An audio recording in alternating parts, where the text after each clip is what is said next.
by 600,000 fish in the area. Many Washington fishermen north of the Columbia, however, will not be affected. Conflicts between animals and humans are becoming more common throughout the country. But what can be done about this growing problem? First at 5's Craig Galbraith spoke with some local wildlife experts to get their opinions. Most people go to the mountains to relax and have a good time, but problems with animals can arise. The deer eat their roses, the raccoons get into their garbage cans, the beaver plug up their irrigation systems, and then they're not so happy to be in the hills is generally what happens. But more dangerous encounters can occur. Most people think numbers of wild animals are down, but that's not true.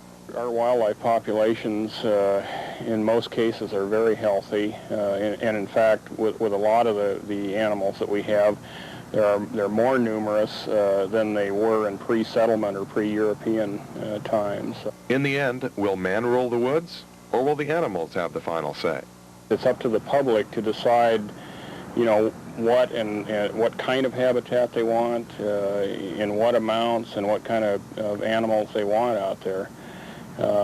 Again, the limiting factor is a place for these critters to live.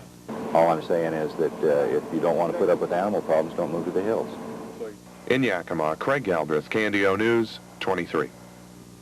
Dateline NBC will have a story tonight on the conflict between people and the growing numbers of mountain lions in the California hills, and that's tonight at 9 o'clock right here on KNDO.